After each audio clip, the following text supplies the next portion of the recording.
ತೀರಿಸ್ತೀನಿ ಅದನ್ನ. ಇದು ಸ್ವತಂತ್ರ ಹೋರಾಟಗಾರರು ತನ್ನ ಪ್ರಾಣವನ್ನೇ ಸ್ವತಂತ್ರಕ್ಕೋಸ್ಕರ ಪಣ ಇಟ್ಟಂತ ಧೀಮಂತ ವ್ಯಕ್ತಿ ಸಂಗೊಳ್ಳಿ ರಾಯಣ್ಣರವರು. ಸೂರ್ಯಚಂದ್ರ ಇರೋವರೆಗೂ ಕೂಡ ಅವ್ರ ಹೆಸರು ಚಿರಸ್ಥಾಯಿಯಾಗಿ ಉಳಿಬೇಕು.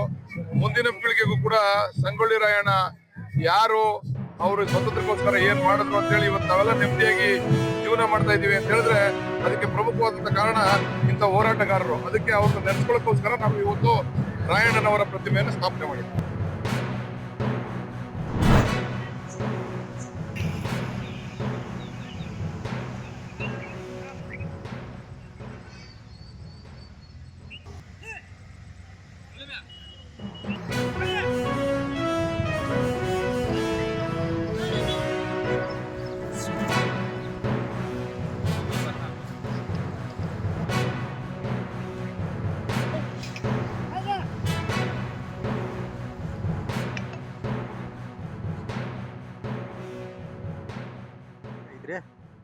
ಬಹುಮುಖ ಗೊಂಜಾಳ ಸೋಯಾಬೀನ್ ಎಲ್ಲ ಬಿತ್ತಿದವ್ರಿ.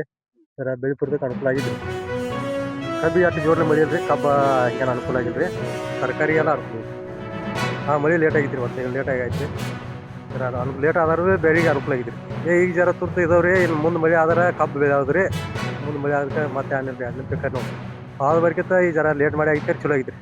ಹೊಸ ಕಬ್ಬು ಇರ್ದ್ರಿ. ವರ್ಷ ಕಬ್ಬು ಕಡಿಮೆ ಮಾಡಿ ಸೋಯಾಬೀನ ಗೊಂಜಾಳ ಒಂದು ಹುರುಳಿ ಎಲ್ಲ ಹಾಕಿದವ್ರಿ.